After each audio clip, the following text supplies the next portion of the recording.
Friends, Romans, countrymen, lend me your ears. Ladies and gentlemen, you are listening to the MC Lars podcast. It is Monday, August 26, 2019. This is episode 52. That's right. It's the 1-year anniversary of the podcast. And to celebrate that, we have a nerdcore legend, a nerdcore luminary, a superhero of rap. From Eastern Washington, I sat down with Beefy to talk about his new album, Too Big to Fail Part 2, which drops today, which I have a song on called All I Need.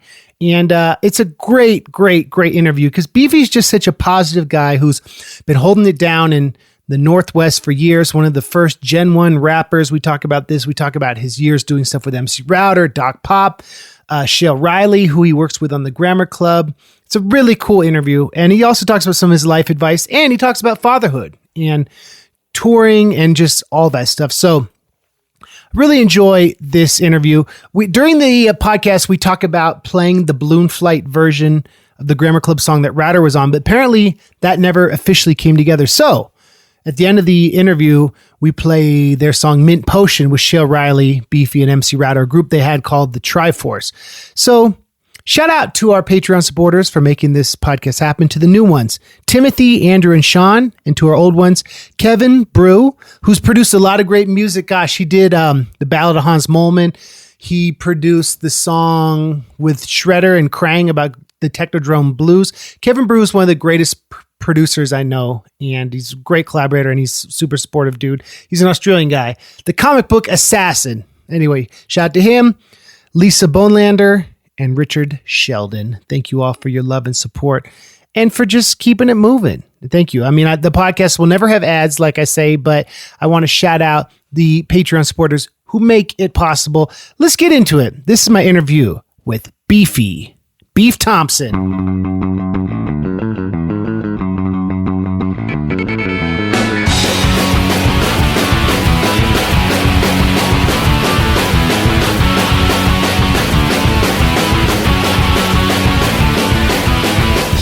Ladies and gentlemen, I'm here with nerdcore luminary.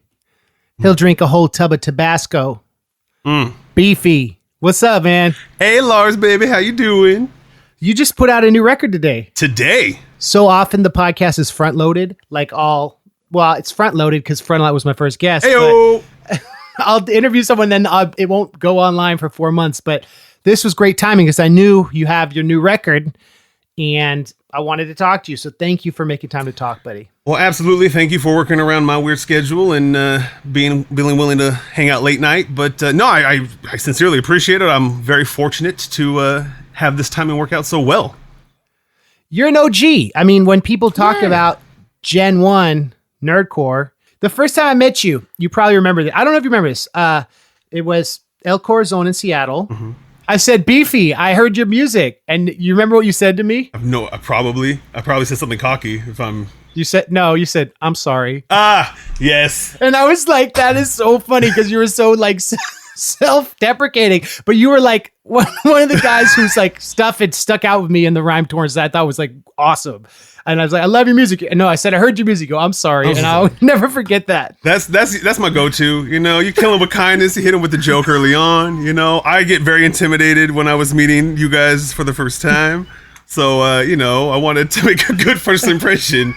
And if you had heard my music first, and at that point in nerdcore, it was not hard to stand out from the pack because the pack was not great. So it was, looking back on some of those tracks, I'm like, oh man, I'm sorry you spent that time with me on that. Well, it was awesome. And I think you played that night, didn't you? Or did you do a verse? Or did you open? I probably opened, or I probably did something. It's getting hazier as I get older, but yeah, I remember definitely being there. I probably got up. You know what? I think I got up. I didn't open one of those times, but I went up with Wheelie and Optimus, and we did Sick Day together, and that was awesome. And that felt like I was a big part of the show because I got to go up there and get that high energy song and performance, and that was really dope. Is that the one that goes? Oh. Yep, that is it. Yes. Something like that. Oh God, it's been so long. God, I just remember I liked the song a lot, and he was like, hey, do you want to come up with it do the song with us? And it was just a throwaway show at the this sports bar. And I was like, I know this song really, really well. And we did it. And he was like, I didn't even need to give him timing, and we didn't need to do anything. We went up there and he just already knew the stuff. So it worked out. So I don't know if I could do it now because it's been a while, but dude, we tore it down. It was really fun. I remember that experience now very well. You did. And then you played it with them at PAX, right? Mm-hmm. Yeah, I was. Was that after this? Yeah, it was after that. And like that show with you guys kind of opened the doors because we had done the nerdcore documentary. I did a show at this Shark Club, and Wheelie was there, and Front was there, and then Wheelie had invited me to come do a show at some sports club, and I did that, and we had Doc Pop was there. We did that, and you contacted, and I got contact from Front, and I was able to, hey, you want to come to PAX and do this thing? And I was like, oh my god, yes, please. So it was pretty sweet. But Pasco is very far from Seattle, isn't it? Yes, sir. Very far. What is it, like 6 hours or 7? It's like about 4. It's a good 4-hour drive, over some mountains. So in the wintertime, it varies. But those Cascades can be a real so-and-so. But yeah, it's a bit of a trek to get to either Portland or Seattle. Yeah, but I always thought you're always, I don't know, Northwest. To me, it was like Beefy's in Seattle because you're at all the shows, but you're not close. Well, yeah, back in 2009, before responsibilities and things happened, I was just like, shoot, I can just dip my job from Papa Murphy's and go roll up to Seattle or Portland. And I just stay there. I'm not going to get a hotel. I'll just drive back the same night. No big G. Like, no problem, man. And if I get to drink perform some Red Bull. Yeah, I had a lot of amp energy drinks and 5-hour energies, and I just made nights of it. When it's snowing, it looks like you're in warp speed because it's so dark and you just see the light pass by, and you're just like, man, I'm just in space right now, dog. This is fine. Living off the adrenaline from the nerdcore fans. Yeah, just still sticking from sweating and just getting all the hugs while I'm like, hey, I'm sweating. They're like, I don't care. And then like you see that they regret it afterwards. Your pockets are bulging with 20s. Oh, with so much 50s. fat stacks. So many fat stacks. My stacks be so fat. Now, those first few shows, it was like paying money just to go see the show and to be part of it. Like when I started getting like money to, pay for gas back, I'd be like, oh God, like I'm famous now. Like I'm big to do now. What's up? Well, that's the thing, Beefy, because for you were always the antidote for all the cocky, I don't know, just so much of the music industry and the non-nerdcore world. I was kind of jaded on it until I met everyone, and I was like, oh, this is fun. This is punk. This is DIY. This is where we'll all be friends forever. And it's like we have these stories, and even though I've had my hot and cold relationship with the genre, I love you. You're a buddy, and I love all those memories, of those early shows. It was really fun. Like we were able to spend some good time together. We went to Amsterdam together. That was an experience that I'll never forget. We got to talk about that. Man, we had some Amsterdam fun. You, me, Whitey Cracker, Router. My old manager, Mark Safian. I don't know if you're on good terms with him, but he was a good guy to me. I mean, that was a minimal time I spent with him, but it was such a great time. We had Mark's a great dude. Mark is such a good guy. I loved him hanging out with him so much. I loved Whitey Cracker just going to town. Router, we lost her for a while. Like, I think we lost her in Amsterdam. I don't know if she returned. Like, I don't know if she came home. Here's my memory of that, of the show. It was a Dutch software company wanted to screen the epic 9-hour odyssey that is Nerdcore for Life. No, Nerdcore for Life is great. It's just long. It's long. It's long when you want to preempt a rap show. Like, it's long. They should have played it after the concert. Yes, or I think you said at the time a truncated version, like a quick hit 20-minute, 15-minute thing. Boom, boom, boom. Like, here's the hits. Here's, just so happens the people that are at this show that it came thousands of miles. And before you have to because you have to leave before the train leaves, so you can't see Lars. Like Lord of the Rhymes and like all these these people who aren't really doing it anymore. Oh yeah, it was just it's an amazing documentary. But the train was leaving, so you guys are on, and as you guys are on, everyone is leaving. And I remember the music was playing, and Router's cue was there, and she was like standing against the back of the curtain. You're like, go! It's the song. You're like her manager. I don't know if you remember that. Dude, I remember a lot of those interactions. It reminded me a lot of things I don't want to do in the future, but. Yeah, that was a trip. I wish they would have done it a little bit differently there because that did cement my steadfastness, and I always want to be the opener. Like, I want to be the opening. I want to go first because at least the nerdcore people are showing up and they're there, and I don't have to worry about trains or buses. Like, that was my big takeaway from that.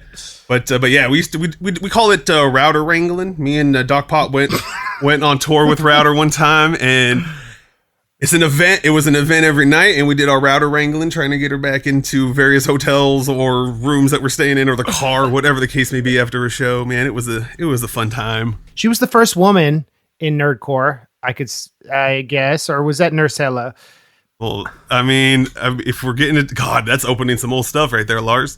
If we're going into semantics, I believe the first person to have a track out rapidy style in this whole nerdcore genre area was MC Router with her. She did this song Nerd Love with Whitey Cracker.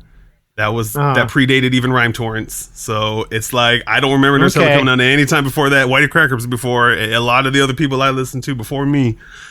So I think Router was first, but was she is first always best in this case? Well, I remember she would say, like, everyone was like, oh, yo, Router's good, but K-Flay is really doing it. And I remember Router would say that, and that was when Digital Gangster came out.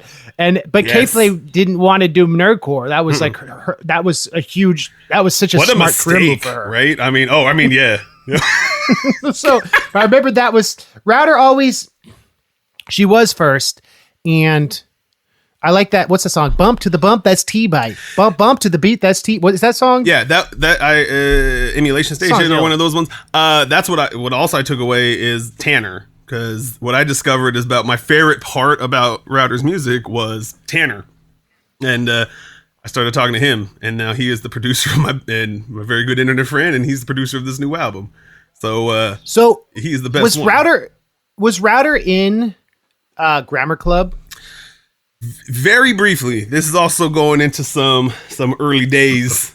So Grammar Club was this is history, right? This is history class. I think we had a very a shortly lived podcast at the Grammar Club for our Patreons that we did, and we kind of discussed a lot of it. But to give the sum up, me, Shale, and Router were initially supposed to be this triumvirate, and we're gonna have this producer guy who's gone on to do really great things. Mustin or no? Not Mustin. Mustin is still good people. The other guy we're working with is great people too, but I don't know how much he likes to get his name out. But we're supposed to do this thing. It didn't work out, and Router was a big reason why it didn't work out. So we all decided to dissolve the band. And then me and Shale decided to start our own band called the Grammar Club. So we were supposed to be called this group called Triforce. We had maybe one song called Mint Potion, and that was with her and with Shale and me. But that was all she wrote. You know, it became very difficult to work with MC Router. Fair enough. And I think that we've all gone through. You know, it's hard. The early years are hard because. I remember when she did the verse for Digital Gangster, I mailed her my mic and my interface because I really wanted her on the record. I remember that. I really wanted, and it was like her verse is great on that, other people's property. And I think K-Flay's on that song too, which is crazy. Is awesome for me because I get to say, I mean, you had a whole album with her and a whole whatever, but now, I mean, I get to say I was on a track with K-Flay, which is cool for me. Personally, yeah, I get to be like, oh yeah, K-Flay, I was on a song with her. Yeah, no, that person that's blowing up on the billboards and whatnot. Yeah, no problem. So there's a balloon flight with Router, right? Oh, that's right. I forgot all about. There is a version of Balloon Flight with Router. And so would we be able to play that at the end of the podcast? Oh my! If I can find it. I think what's unique about nerdcore is that, like, back in the day, we all kind of harnessed the early years of social media and our love for hip hop and kind of pioneered it and found each other. But you know, even Chris had Adult Swim and Damien had PAX, and like Bryce had all his hacker stuff, and I had my UK leverage, you know, so we all had something. So it's like none of us, I don't know. I wonder if it's entirely her fault but maybe she just didn't want to do rap for real. And that just wasn't her focus. And that's cool. Like when it was like, hey man, me and Doc want to do this thing. And if you want to do it cool, and it's like, hey, yeah, let's do this. And then we're there. And you're talking about Triforce? Well, we're talking about this mediocre tour we did. We've done Triforce before, and it's just hard because and maybe it's because it's how I work or how I work with Shale or how I work with everybody else. Like, you know, there's going to be notes. There's going to be, hey, maybe we could try X, Y, or Z. There may be even criticism. Sure. And it was just, it was so difficult at the time to work out anything or to like give any kind of note or suggestion and not just have her first take be the take that's used. So it was just like, I don't know, man. It was it's hard to work with that because I'll work with anyone. Like I'll do a feature verse. I'll ask anyone to be on the album that I think is cool or I think we'll do it. And I work with anyone. Like you had notes for the song. Like people have notes like, hey, can we do this? You know, can we mix it this way? Whatever the case. Try this verse. I don't want to cursing, whatever the case may be. But it's just like, we couldn't even go that baseline level things. And it's just like, if you're not willing to do this part, then that's cool. But this is really what I want to do. I really like this music thing. At the time, that was like my only drive. And I just was like, it can't just be to like get like MySpace likes and like, hey man, let's take some cool photos or like get all this attention after the show, I guess. I don't know, man. Yeah, I think that's why I often, that's why I left my punk band. I found a comic. I was at my parents' house. I found a comic in the basement I drew about my band fighting and me trying to get everyone to get together. Page. And I was like, oh, this is interesting because this is why I started doing hip hop music and why it's fun to collaborate, but yeah, you never want to put your career in the hands of another person. And so, yeah, it's interesting, man. I mean, it's interesting that she then went on Dr. Phil and kind of her whole story, right? Did you see that? I saw bits and pieces of the Dr. Phil thing. Like it was so weird to see her be a completely different person than the last time I'd seen her in Amsterdam. And who had known for years before that, and so it was just like weird because she was just she just talks differently and she's like a completely different person. So was that the last time you hung out? The last time we hung out was in Amsterdam. That was the last time I had like real contact with her. If I'm not mistaken, maybe like chit chat on the phone once or twice afterwards, but I think that was like the last time we really chatted. And that was over 10 years ago. It was we were there the day Robot Kills came out, February 24th. Yeah, 2009. Woo. That's many years ago. You love comics, right? I do love the properties that comics have produced. Yeah, I'm a big fan. I haven't dabbled too much recently in the newer comics, but I have a very large backbone in the comic book lore. You know who I've been loving? Who you been loving? Silver Surfer. Really? Yes, because of the whole thing of having to leave Zenla to, warn others, be an emissary, and protect Earth. What I love about Silver Surfer is the language. It's very Shakespearean how he speaks. Do you know what I'm saying? Like he's very eloquent, and I feel for him as like this emissary who's trying to do the best, but people don't really like want to listen to him or they don't care what he says often. Well, he's the archetype for like killing the messenger, right? Because he's the one bringing all the bad news, but Galactus is over here like, hey man, I'm the real bad news, but hey man, I'm just trying to tell you guys what we need. There's iterations where he's just like, doom, you're going to make it soft for Galactus to come and eat it, right? But there's other editions or versions where he's like, more like, hey man, I'm here. He's going to be here in 5 years or whatever. And we need to up your technology to make so you can leave or do X, Y, or Z or da-da-da. And he has such interesting things, but it's hard to find like, I don't know if it like classic, really like solid villains of his that like really stand out to really like test that about him, besides him being the villain and fighting like Fantastic Four or fighting against Galactus. If we go back to the origins of nerdcore, I feel like a lot of the things we were trying to talk about and warn people about were like the benefits and the ills of social media, how the internet was going to like amplify the good things about us and the bad things about us, and how we were going to become dehumanized and fragmented and putting up these garrisons around us because all the archetypes and the tropes and the stories of everything kind of foreshadowed this, you could say, dystopian era. Yeah, he's trying to bring a message in the form of like, hey, there's doom. We're like, hey, there's doom, but here's also a catchy beat behind it, guys, because we want to make the medicine go down smooth, baby. Because yeah, man, it's a nightmare, right? I got a couple songs about it, like on the new album. Just like we got an End of the World song, we got a FCC's gonna shut down everything songs. Like we got all kinds of stuff. I feel like we were doing. Because so many people considered us parody in the beginning that it was just it might as well have been a joke to them. So like you guys were making good stuff. White Cracker always did real interesting things. Mega Ran's always had messages. Frontalot's always had messages. Like everyone's always had these songs with a message in them, but it's always just seen as like, what if, right? But then it just all happens, and it's like, hey guys, we told you like people are weird on the internet. Like don't trust people on Facebook. What are you doing? Like we talked about this for decades. Why are you? But just my grandma didn't listen to my music, so she's the one falling for it right now. So here we are.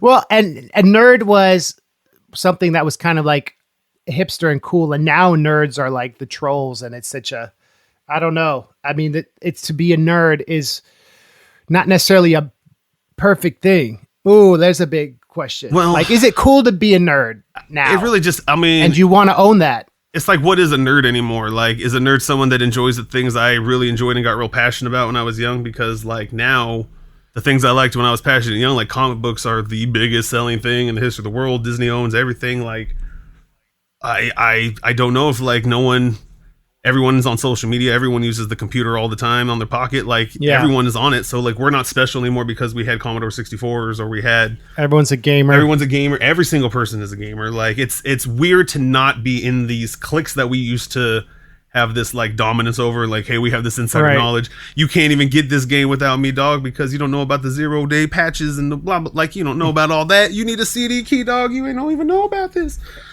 And Old Town Road was a Red Dead Redemption fan song that was the biggest #1 in the history of music. You know what I mean? Yeah. Like, it's wild. It's wild, and I like it because I think about these kids. They're empowered, and they don't know a time before you couldn't just rap and upload your tracks. That's true. That's cool. That's cool. Yeah, that's cool. That's super cool. I remember having to do a lot of research to figure out how I could even just get my Radio Shack mic to make a digital signal to plug into my computer to make music at first. And I was passing that off as like, guys, I'm pretty much the next coming of every great rapper you've ever heard. So prepare emotionally. But now you can actually get like legit equip, like no problem. Anytime. They get that as like, you just Twitch for a couple hours, you make a couple bucks, boom, home studio. Yeah. Is that what happens now? I know. What are the kids doing these days? Well, I don't know. I remember in the Nerdcore for Life, there's that thing where you're doing your ad libs. If you like that music, throw up your hands. If you like this music, and you wait and you go, if you feel this moves it, like you're doing your ad libs. Like that is so cool. You're not in a booth. You're just shouting at your computer, and your stuff sounded great. It sounded great. It sounded like I don't know. Your setup was like, oh, this guy knows what he's doing, and here's why he sells it. He's got a big personality, and he's got a lot of flavor and a lot of cadence, that he could rap fast, that he is passionate. You know, that was it. You were showing everyone that like you could overcome the barriers if you have mad personality on the mic. And that's a testament of a great MC. I thank you for that, Lars. That's very appreciative, especially coming from someone who also has quite a bit of personality on every single song and exudes quite a good positive personality and just gets people on their side. And that's what I kind of wanted to do. I mean, thanks, guys like you guys you're not off-putting. You just come in there with a hug. It feels like, you're just there to have a good time. Like I don't want anyone to feel like I'm not better than anyone. Like I just want to come in there with empathy and be like, hey man, this is how I feel. If you guys feel like this too, then we probably could vibe. And this is how like I feel about this thing or this book or this comic or this video game or this situation going on. And it is how we try to put it out there, man. And some people are like, there was a lot of gimmicks when we first started. And it was hard to not want to jump on that or jump on to, become some kind of parody thing. But, we just get in there with positivity and be a cool, happy guy, man. Just have a good laugh. Empathy. That's I think what was the glue, is that we're all like, we have something to say and we appreciate each other. And it's a miracle that anyone even cares. And I think about Silver Surfer, just this last time I'll go back to it, because like he has empathy for humanity, but it's not an easy road, but he has a surfboard, and I guess surfboard is the metaphor of hip hop and friendship. And that's like, what I mean? He's stuck on earth, but he wants to be. And I don't think that in 10 years it's going to change. I think that people who remember that era kids start coming to the show with their parents, you know what I mean? It'll always be this small niche, but like Frontalot said, since it was never cool, it's never going to go out of style. Right. That's true. There'll always be a little niche of people who want to come see and hear our positive message. And I don't know. I guess I've been thinking about where is all this going to be in 10 years? And do you ever think about that? I mean, I never, because I never have to worry about, hey, am I going to be able to tour or anything like that? So it's not like my bread and butter. So I know that in 10 years, I can always make a track. And even if the 15 people are listening to it, then that's my 15, dude. What's up, homies? But that's all I've ever needed. I have this garage and I have this cool microphone and I got this really great friend in Tanner that will produce anything and he'll make it sound dope. And, you know, as long as, I mean, I don't know where nerdcore will be in general. Like, I hope that because of our just generalized like fan base, some of them may not be like on the same page as me, like ideally or like idealistically and politically or whatever the case may be. But I hope that my positive jams make everybody feel more positive, or, you know, I hope I'm not dissuading people from being positive. I hope I'm not bringing too much negativity on things. If I call something out, like, I ain't trying to start fights or nothing, but, you know, there's general empathy, man. If you're not exposing empathy, or if you're just talking about just being individual and just being like me, then I ain't about that life. There's too much. Time is too short, Lars. I can't be about that. I got to be about happiness and sharing. I got to tell my 3-year-old that. I got to tell the rest of the world that if I'm going to be, I can't be a hypocrite. You know what I mean? So you are a father. Yeah. And a stepfather. And a stepfather. Yeah.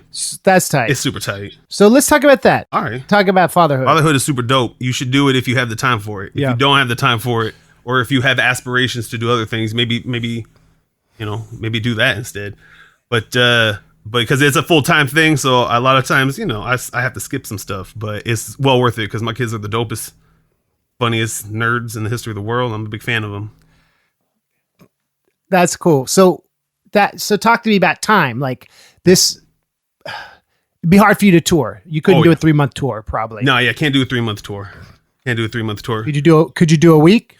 I mean, it would really depend on the week. It would depend on my wife's week and what are those kids doing. One of these kids ain't even in school yet. It's school in session because my wife is a teacher, baby. So it's like, you know, it's rough. And it's something I signed up for though, and that I would do 100% of times again. But yeah, even just getting out for a week is rough. Like getting out, I went to Tanner's wedding in Fort Worth, and even then it's just like, man, it's a struggle be away from my kids for so long, and like just leaving all that on the wife because we're not set up to be like, you know, hey, it's cool. I'm gonna be on business for a week. You got the kids, right? All right, peace. Like she's got to go to work too. Like that's how this house runs. So it makes it shaky for that, and it's just the prioritizing. Like that's how, you know, you just gotta prioritize it. So I'm able to make these records on my computer at home, and it's super dope. Yeah. And you know, people like it cool. I just don't make as many new fans this way, but I like the fans I got. You're a fan of your family, right? That's your band. Yeah. As soon as one of them is learning the piano, if I can get the other one to learn drums, I just bring the family with me, and then it's all gravy, baby. Like it's all part of my ultimate plan. And Daddy's on tour with the kids, and my wife's a teacher. She can school them in the van, baby. Here we go. It's all coming together. Right. You know what Weird Al told me? He said he was happy before he got married. He was even happier when he got married, and he was even happier when he had his daughter. You know, and I'm like, that's a G. Yeah. That's like they tour. He said they would tour together back in the day, but like, that's the dream, right? And I think about that. You know, I'm a married man, and like, yeah, that question of family. Keep balancing your family with keeping your art alive. Yeah. And I know a lot of musicians who do tour who have kids, but I imagine it's hard. You miss them, like when you went to Fort Worth. You miss your kids a lot. Yeah, especially like in those like early years too, especially when things like if things are popping for you real crazy and you're just about to have a kid, like that's hard because you're going to be out, like your kids could step around, your kids can be around, you know, just doing things, whatever. Like I'm a step parent. So like the kid Layla was around and then like gone every other week. Right. So like there'd be a week on and a week off where we weren't parents for a week and then we were parents for a week. So in those times, like, yeah, I could bounce out for a week. We could do crazy things like that. And then, after my wife went to college and we started working 2 jobs all the time, working all those hours, like touring and even just making music was difficult. But then after we had Ollie, it's like, hey man, we're full-time parents. I never plan on divorcing my wife. So I'm not allowing it. I'm just not signing up for it. We're just made that decision, and we may be a little bit codependent. Yeah. So I think maybe other people have a lot easier time than maybe we do because of our codependency. But, it's super. I mean, they're just so dope. Like, I don't want to miss anything, and maybe I'm weird, maybe I'm too emotional about it. But like, I could go on tour with like you and Ran and do 20,000 people just out of nowhere because we're in Chicago, and people in Chicago seem to love us for no reason at all. And I would just be like, man, like after it would be all cool, but then I'd be like, God, I hope my wife didn't have to stress too much getting those kids to bed. Like, God, I hope they didn't give her a hard time. Hope they're not stressing out. God, what if there's a weird sound at night and they all start freaking out because Beefy's not there? Like, it gets weird, man. Like, I hate being away from my wife, hate being away from my house, hate being away from my kids. Like, I just don't feel good. I don't like it. I don't like when she's gone. they're doing things without me. I feel weird when they're like, hey, we're going to go to the park, but you just chill out and do your thing. And I'm like, oh, okay, that sounds cool. I was at work all day or whatever. And then like they're at the park and having pictures and stuff. I'm like, I'm an absentee father. Look at them having these experiences without me. Oh my God. Like, and I don't know if that's normal and I don't know if that's okay, but it's how I feel about it. And I don't like it. So we should just stay here. So, when opportunities come, there's like, sometimes there's one-offs and you do the one show or something like that, which is cool. But, yeah, right. By and large, I'm just like, man, I'd rather just be home. Someone's got to mow this lawn. So, I got to do this tour, mow this lawn, guys. It's either one or the other.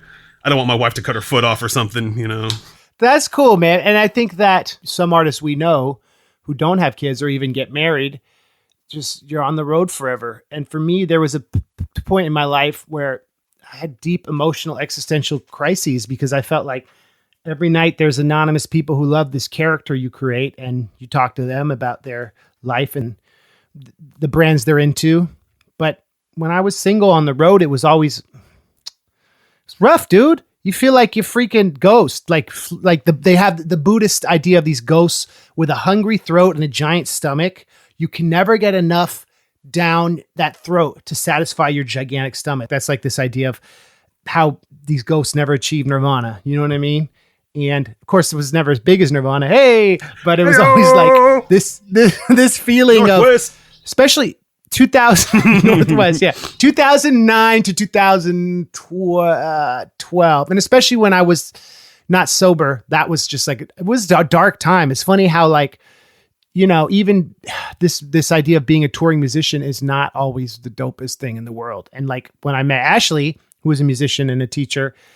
And, getting married, it's just, I don't tour as much. I love when I can tour and the tours are good, but we have this agreement where I try to be out less than 3 months a year and do it in 2-week, 3-week increments, and I think that's like healthy, Yeah. And I think that's something you can make work, or if you have kids and you guys have it worked out, like that could be something that, works out with it.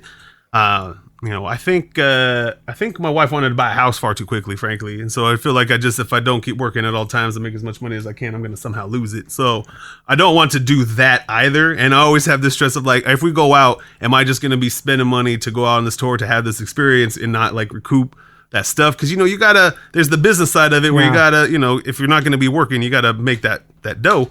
And I'd hate to, I'm spoiled in that when I do get to go out and do shows or did do shows early before I met Chandra, it didn't matter. Like I lived at home or I was just terrible with finances and hell in debt and it didn't matter. Like it was more important to me to have these experiences than to be responsible with it or have any vision of what I even wanted to do with it. Like I'd go on these shows without any kind of merch, just being like, I just want to do the show. Like I just want to open up. I just want to have this time, get these pictures taken or whatever. Yeah.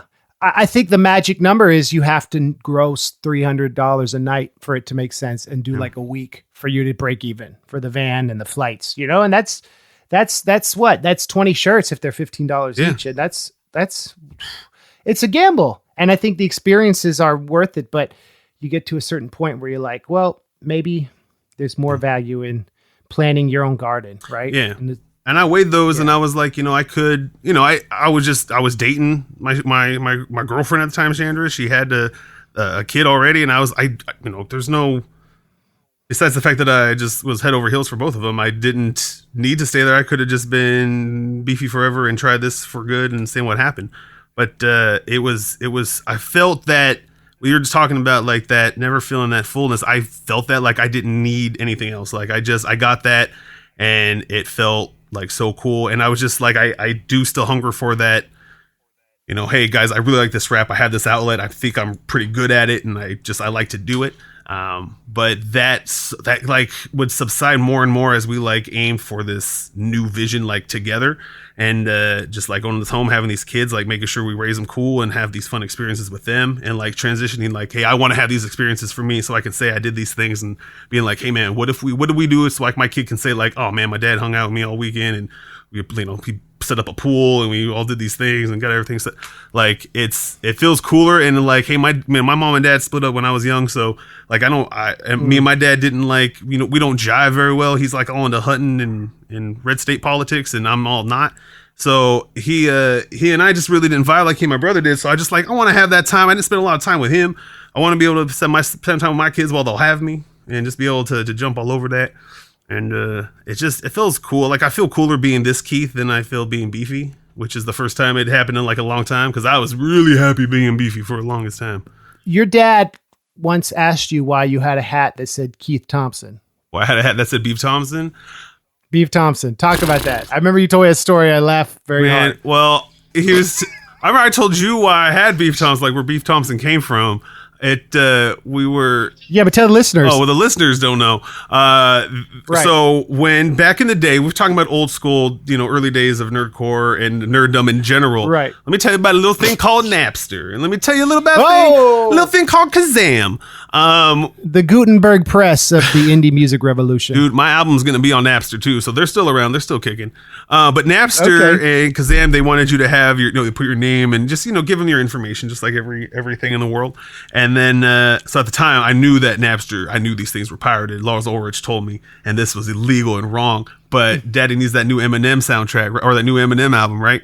So but you had to put a name, right? And I didn't want the government to get me. So I was already going by Beefy. So I decided Beef Thompson was the best name. Sounds very like that's me, and I'll know it's me.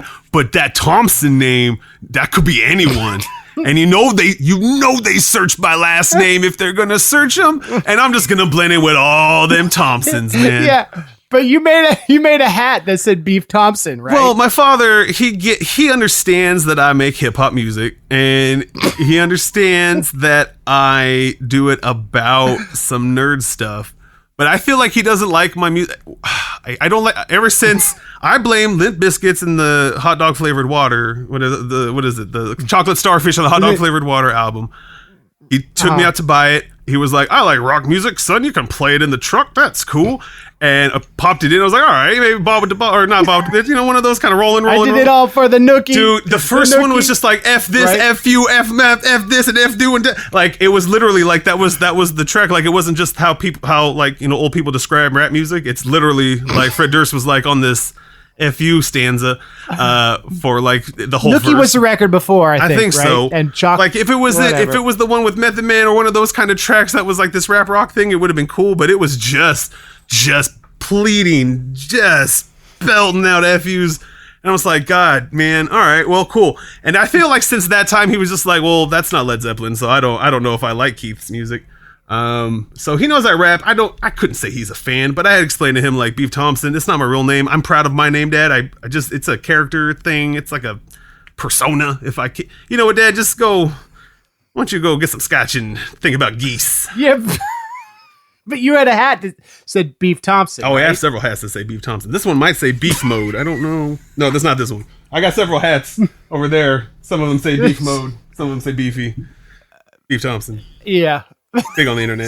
So it's like this Shakespearean like Oedipal thing of like, are you trying to dethrone your father with your rap rock filthy hybrid and getting a new name and pirating music? That story always made me laugh. You were trying to explain to your dad. Yeah, I can't explain it to my dad. He's too far gone now. He's doing his own thing, but he's made his money. So I mean, does he need to pretend like he ever has to think about not being right at this point? He's like, well, I have money now. I must be right. So.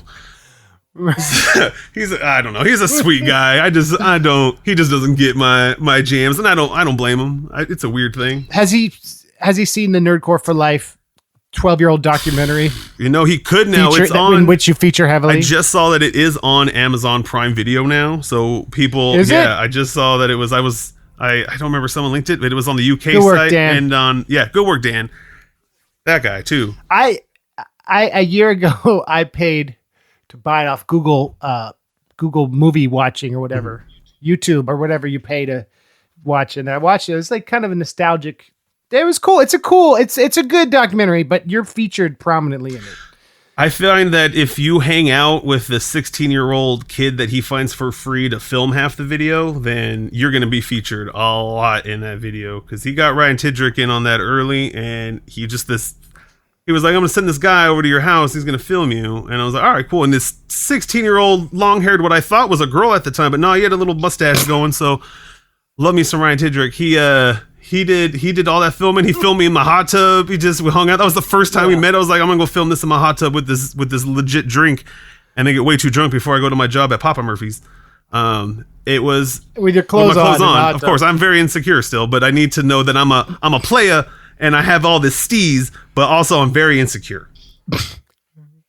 Well, that's all of us, isn't it? I hope so. That's the God, whole I hope character. so. Well, no, but don't you think that going back to the dichotomy of Beefy versus Keith, it's making peace with that? Like, we're also insecure and fragile and like potentially seconds away from being like brokenhearted and lost. And our characters are like, it's like the Iron Man suit. It's a Silver Surfer board that keeps it away. Yeah. That's what art does. I'm 100% bulletproof as Beefy. No one's a better talker than me. No one's a better gamer than me. No one's a better professional wrestler than me. Like in the Beefy Iron Man suit, I am the dopest one in the world, regardless of how actually dope or good at rapping I am at the time.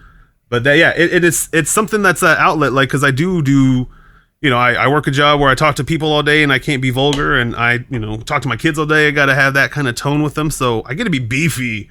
I get to be like, hey man, I'm so dope, man. Why is it so weird to be so dope? Let me rap aggressively at you about it, and as quickly as I can. It's the best feeling, and I feel like, it's just like when people play online. I feel like it's a more positive version. At least what I try to do is be more positive and more knowledgeable. As Beefy, like when people who go on and they go on the games, they get all toxic, or they talk their smack to everyone and just get real toxic and trolly online. And that's their suit they wear. That's their mask they put on before they get on the internet and do their thing, because no one could touch them. Yeah. Like, I feel like the edgelords. Right? Yeah, exactly. Who can do the weirdest, like a 9/11 meme, whatever, dude. Like, it's I don't know, man. So I like my mask, my persona on the Beefy, that bulletproof thing. Like, no one can touch it, and it feels good because Keith can get touched. Keith gets hurt a lot. Keith is very sensitive. Turns out, I get very emotional, and I feel like, I feel like I'm a, you do. I don't know, man. I question myself a lot more as Keith than I do as Beefy, and so that's a weird thing. But it's like it's harder, so I want to work harder at it, and it's just like I want to be better. God, I gotta get better at this. I want to be a better man. Gotta level up my IRL. Well, and you as a father is an IRL suit that you can wear forever. Well, knock on wood. Knock on wood. Rapping about like a certain era of pop culture nostalgia that doesn't age, Hope so, man. I have the song that we did with Lex and ran on the new one called Thanks, where I basically talk about, hey man, it's gonna be real weird. My daughter's gonna get older and she may not ever see me perform, and she may not ever know about my world before. I'm just this guy that works on this computer all day and yells at them to keep it down. But she may come along and she may see a link. She may look up Beefy. She may figure that out and she'll be like, hey, that's my dad. And he's doing these things. Like, I was able to do all that because of Beefy and because I had these fans, because everyone like will listen to something like this or listen to our album and be like, or go to the shows and be like, oh man, I was there. That was cool. And this whole thing is going to blow my kid's mind later. And I'm super pumped about that. If I could just be Beefy just to freak out my kids in the future, that'll be super dope. Right. To show them Nerdcore for life. That's now they can stream it. Man, they'll be like, Mom, Dad, who's Router? I'm like, kids, that's going to take us some explaining, guys. I don't know were you dating her? Absolutely not. It was a different kind of arrangement. It was, oh God, it was rough. But it'll be good. It'll be real weird. We should do a viewing party of that. I should stream my reactions to it or something crazy.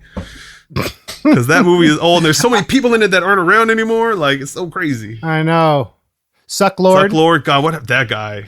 I remember they said that, I don't remember who I heard it from, but I think like our performance, our very questionable performance, right, at the Capcom booth at Comic-Con, what we recorded over there with like Whitey and former Fat Boys and me and Hella and Ultra Clystron and Suck Lord. I think like and Ben was wearing my shirt. Yes, I remember. Yes, he was. I think that caused people to think that he was you for some of that press, which is hilarious.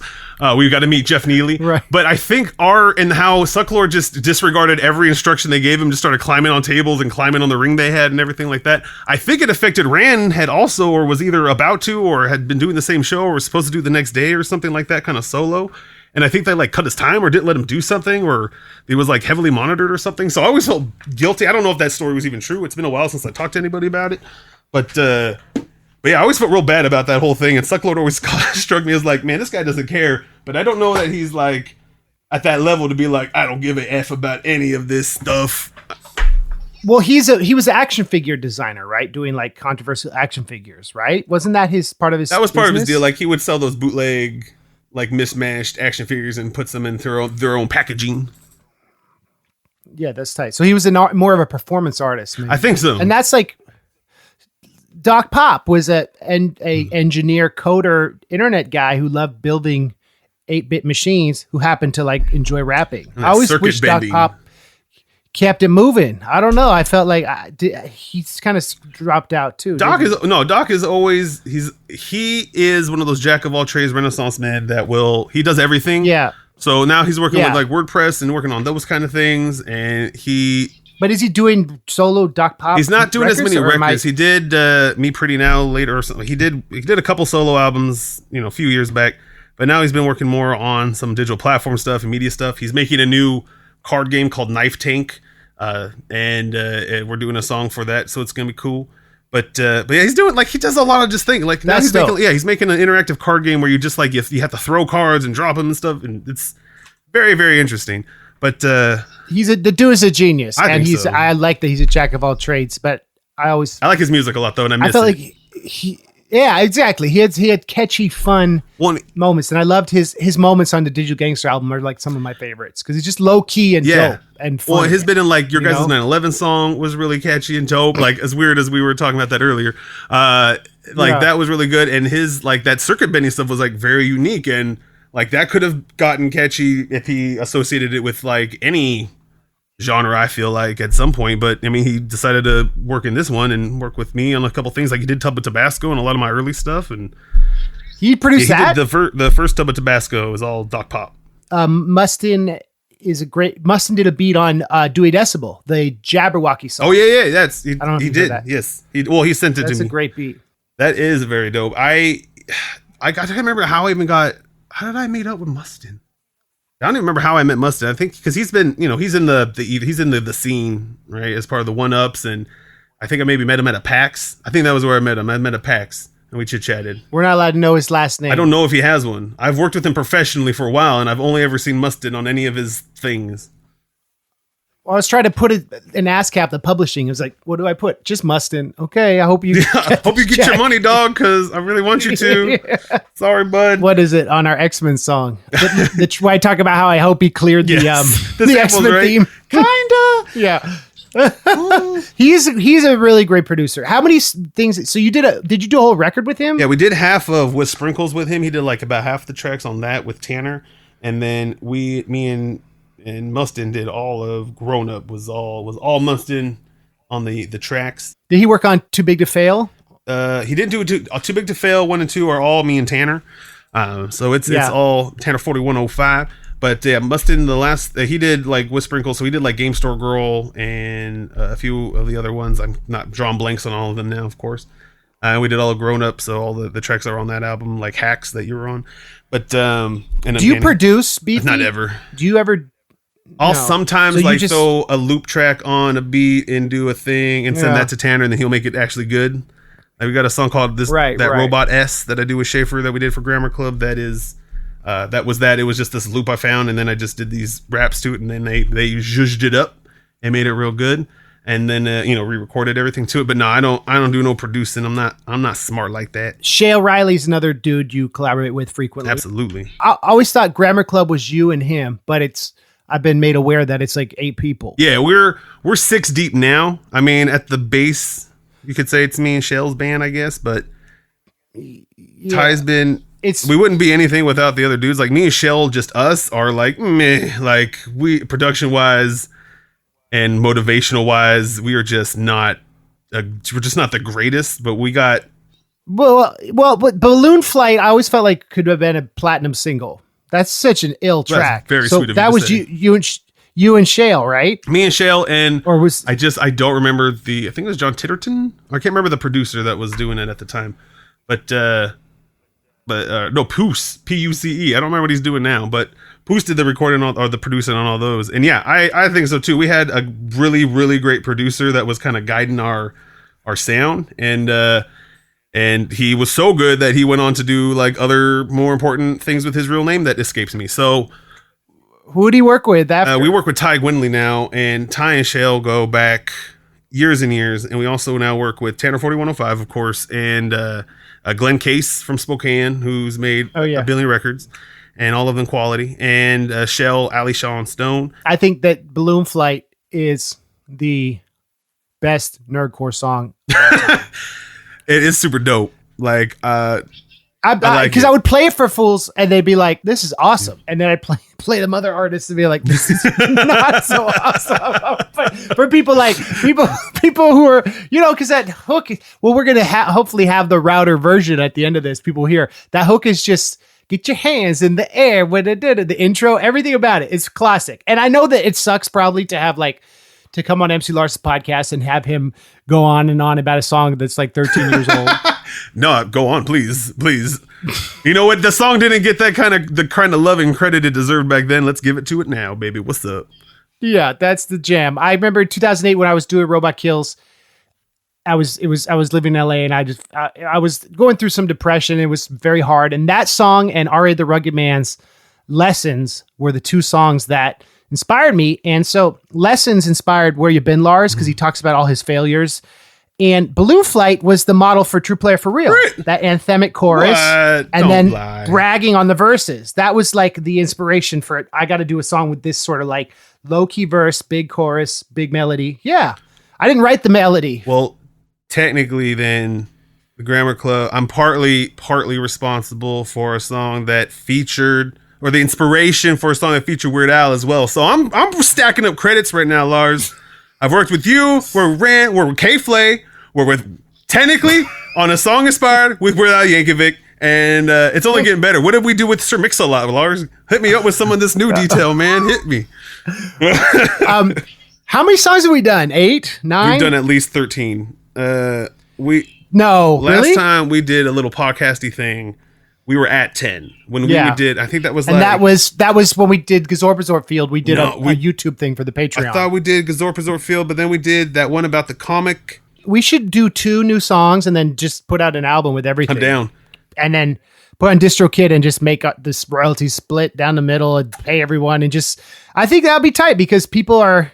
I don't know. We have enough songs. It's almost like you and I have a group. If nothing else, the fact that we have enough songs is all the reason I've ever needed to do literally anything regarding an album. But I think that would be cool because it would show this weird progression. Like you would be able to hear me becoming a better rapper throughout the years as we've progressed. And you hear me becoming a worse one, rapping about my recovery and my no, that's just when you become more adult, though. That's when you put yourself more. Yeah. You're more vulnerable and more grown up to be able to say that about yourself without that affecting that bulletproof shield, man.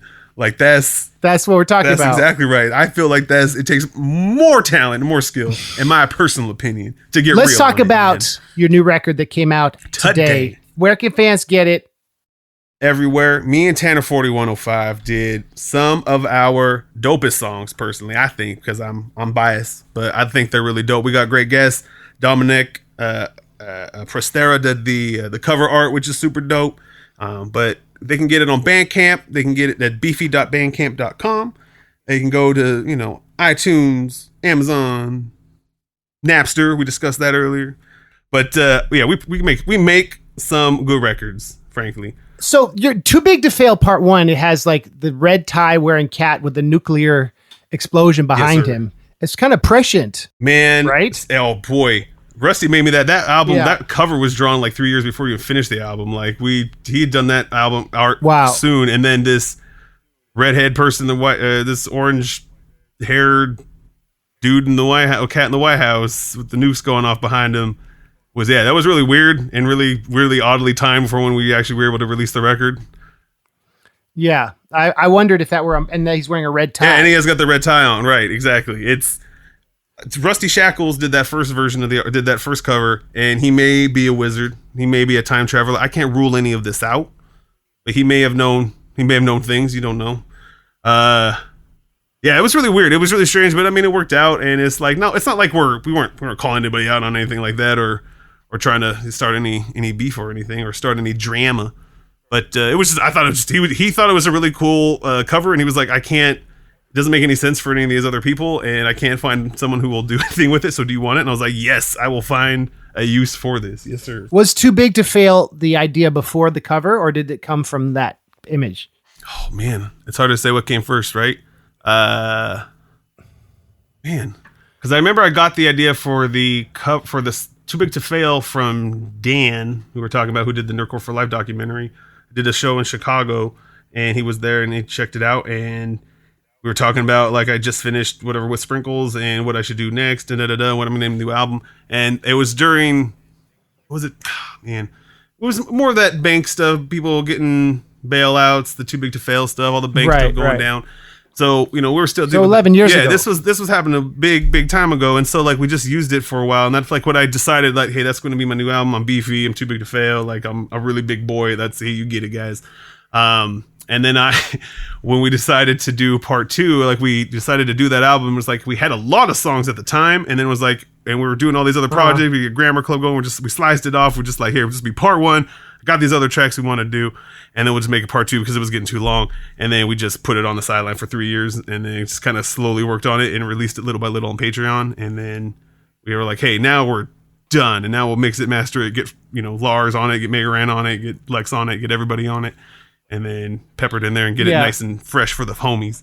Our song finishes the album. I'm honored to be on the last track. Our song is the outro. Let's talk about that song. What inspired that song? Well, it's, fortuitous that we were discussing what we were discussing earlier, because it's in my head, in my mind, when I listen to it, it's about like, I have all that I need. Like I'm full. Like I got, with the things that I have here, I feel like I have everything I want and need, and I feel so happy. And it's the closeout track because, we end with some stuff about like, hey, the world is going to hell in a handbasket and everything is the worst. But we end it with like, hey man, I have everything I need here. I'm so very loved and in love with everyone in my house and, everyone in my life.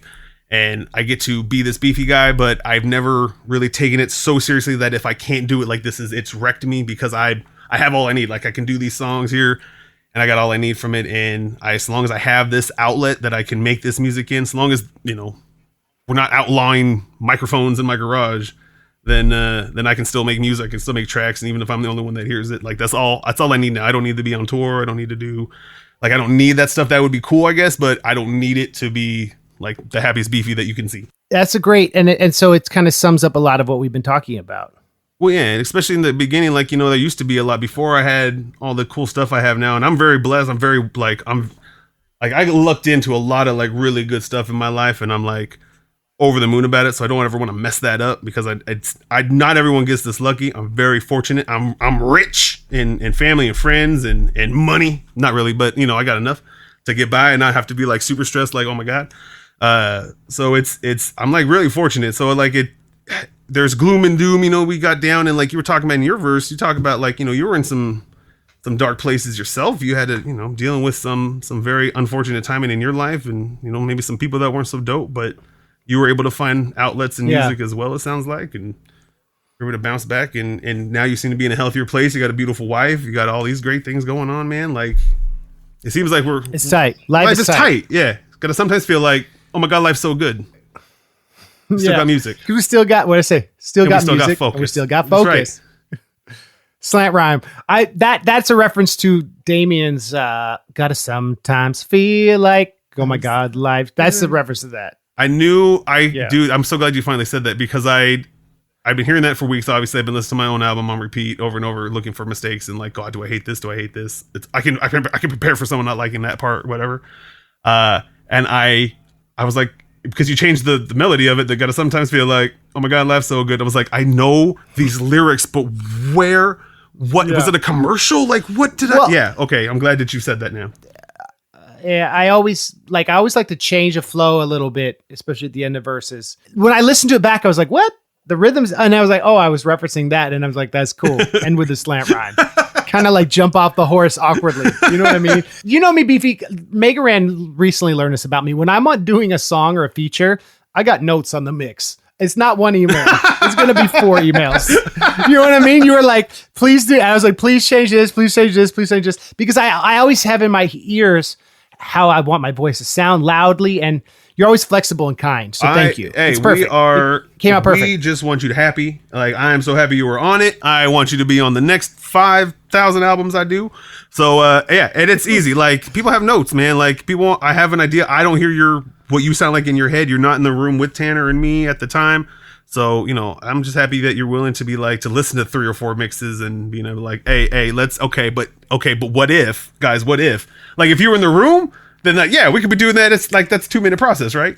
But right, email is interesting. It feels weird or whatever, right? When Megaran and I did Dewey Decibel, he came out. I was in New York at the time, and for a week he stayed with me, and we went to the studio with Brad and our friend who engineered the vocals. Cool. That was cool because it wasn't a million emails. A million emails came after from me to Megaran and to our producer who eventually, one of our mixing engineers.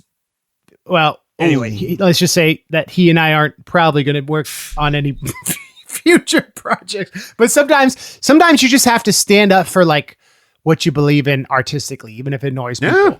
And I think when you're paying them, we always work for free, but like when you hire someone, I always hope producers and engineers are down to do it till I'm happy. And if they're going to do that, I'll hire them again. Yeah. You know what I mean? That's just important. Well, yeah. And it's not like you have like unreasonable notes. Like you don't want to change up the whole song. You just want levels differently. You want to drop a beat, maybe one place or another. Like it's never seemed like, oh God, he's so unreasonable. Like when we did the Grammar Club song, you were like, hey guys, I don't remember hearing the mix. Maybe I just forgot, but this mix I don't love. And I thought we did this other mix of this other version of the song.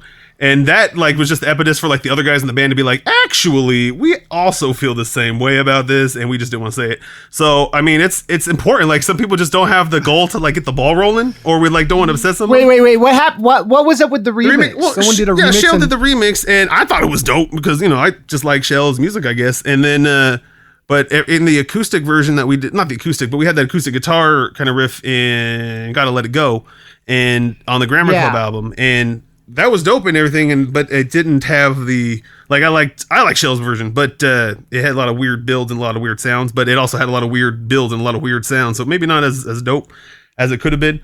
But yeah, so we just moved it on. They're like, hey, what happened to the remix? It's still on Patreon. It's still the remix, whatever. Was that a bonus track? No, we just threw that was always on Patreon, but we just did the version we did as the album version. We just kind of dumped what we had as the version on the record and swapped it out when you were already happy with. Had you already printed physical copies? We didn't print no physical copies of the Grammar Club albums because none of us are going. I wasn't taking on that responsibility, so that's what's dope about TuneCore too. They're so good at like, hey, can you replace this wave? Hey, can you change everything about this? Like, and you keep your streaming numbers. That's dope. Shout out to TuneCore. Shout out to TuneCore. Shout out to Distro. Distro Kid does good things. They're great too. Kid. I like how Bandcamp is.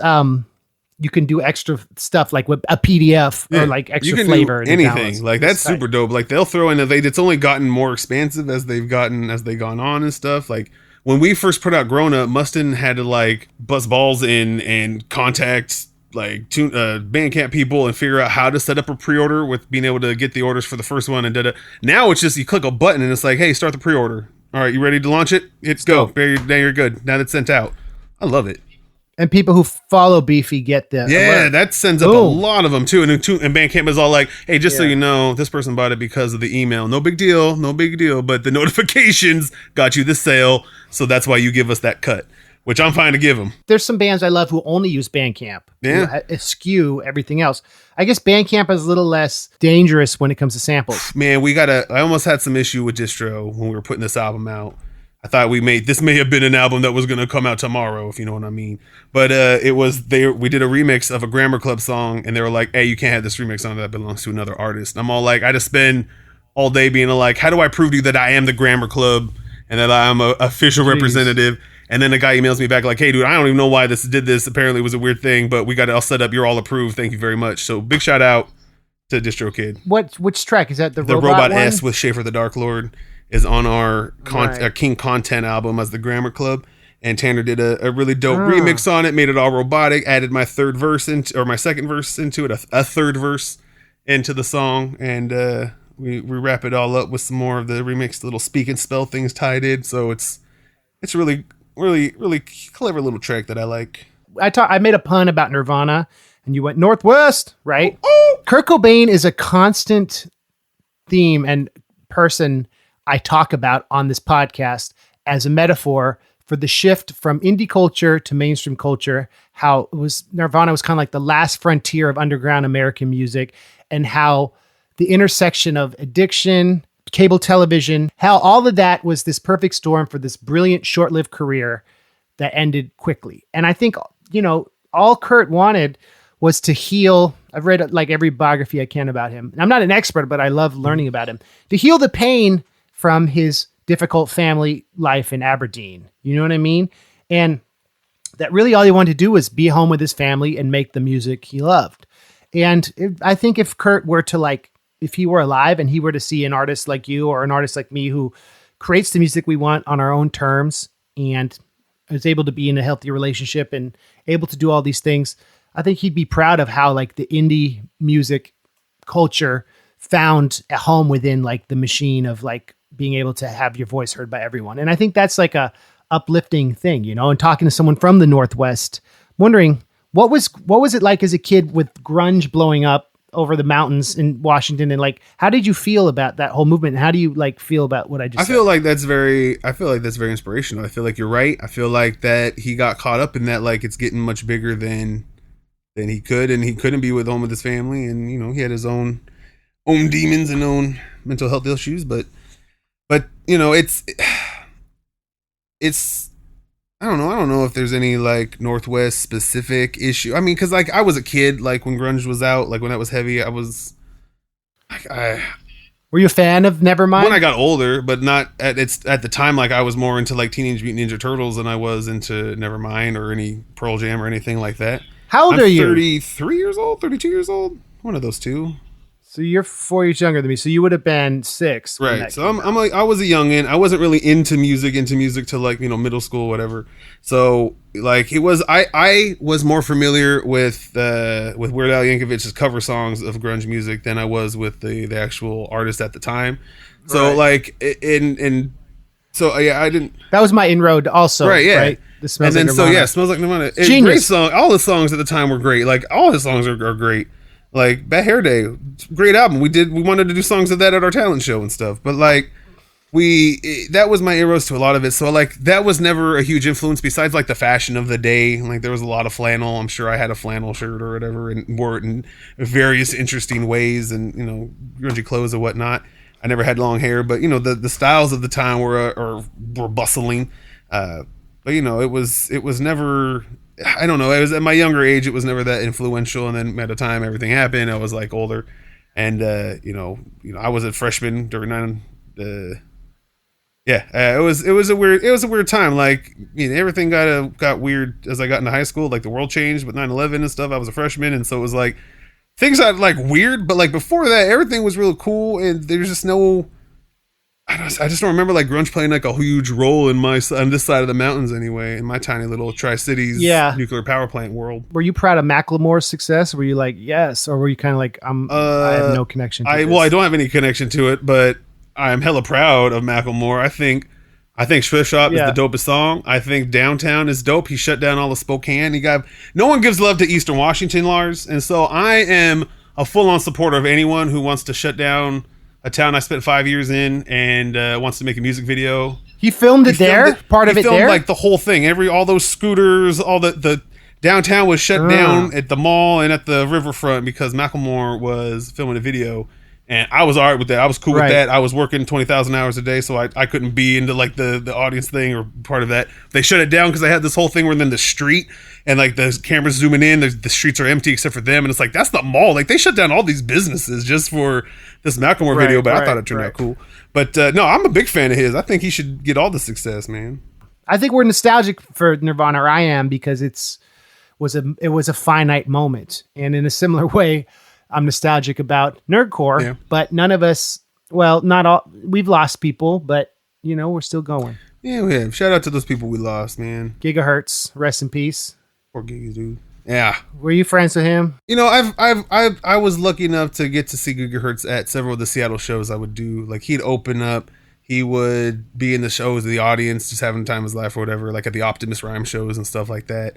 He was, he'd be in the scene in Seattle and come to the shows and stuff. And he had we did one of those nerdcore things after PAX one year, and we, before we learned that you don't do a show after PAX, right? Because that's when everyone leaves.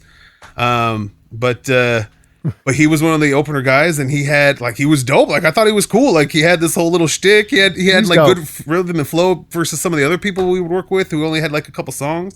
Had a catchy like barrel roll song. So yeah, but I mean, I wasn't like, we weren't best friends or nothing, but he would come out and he would have a good time, and yeah, man. He did the Digital Prankster album. I don't know if you ever saw that. He goes, MC Lars has paved the way. Laptop rap is here to stay. Gigahertz. MC Gigahertz is rocking the mic. I was like, oh, whoa, this is a new generation. And I was like very flattered by it. And he was always real cool. I hope people who are hearing this podcast who maybe don't know about Gigahertz will like look him up. I think that would be a cool, keep his music going. Cause like, so weird when someone younger than you moves on because their chapter is so short, and I don't know. We don't need to end on a sad note, but like that's the cool thing about our music. It lasts forever. That's right, man. Baby. No matter what you do, you can be like Coco. You just live on forever. People remember you. Put you on a ofrenda. It'll be great. But do you mean Coco the gorilla? No, I mean like Coco, the Disney or Pixar animated film. Oh, right. My Coco, right. Yeah, but Coco the gorilla. Rest in peace. Coco died. I didn't know. Wasn't that the painting gorilla? Coco was that not the Coco was the sign language gorilla. That's on me. ASL gorilla. I got you. Or GSL. Yeah, I don't know if it's gorilla sign language. It might be GSL. Shout out to Coco. JSL. Shout out to JSL, to GSL, and to ASL and all the other SLs out there. Beefy ASL. ASL check. 14 Florida. I can't remember. 14. What was it? God, dude, those were the grossest ones, man. That was just the weirdest times. Yeah, no thanks. I didn't know. I was so young. I did not know that adults could just lie. I just assumed everyone was like, I'm 16, male, God, WA. Man, dude, that was back horrible. in the day. Where do you like people to follow you? You're on Instagram, you're on Twitter, Facebook. They can follow me anywhere. They got Twitter. I'm at Beefiness with a Y in the middle there. On Twitter, I'm on Instagram. If you like to look at pictures of my kids, you can go on Instagram at Beefiness. Basically, just put at Beefiness in places, and you'll probably find me. How did so many of us get verified on Twitter? I have no idea. Beginning, no idea. Right? So when weird. I got my little blue check mark, I saw Billy the Fridge got one, and I was like, wait, what? You can just get these people I know. I thought it was just for Obama and them. So yeah. I submit I did mine back when you could request it. So I just sent an email or a little prompt. It was like, hey, why do you think you should have a blue check mark? And I was like, Beefy, people might try to be me. I don't know. And sure enough, got a blue little check mark. I was like, I don't know what I do with this. I don't know what this means, but I like it, and I like feeling special. You think you were one of the first? I got mine because there was MC Lars and it was inactive, and there's MC _ Lars. And I had a friend who worked at Twitter. So that's what happened. Maybe they just looked at the fact I was on it for a while, because Doc Pop, back in 08 or 7 or whatever, he got a lot of us hooked up on it.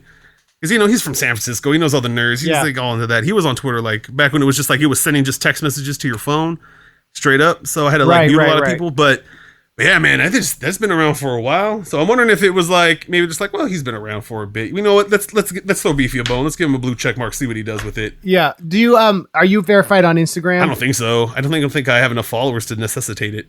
I'm not either. But Frontalot, I saw very recently, just got verified on Instagram. Way to go, Front!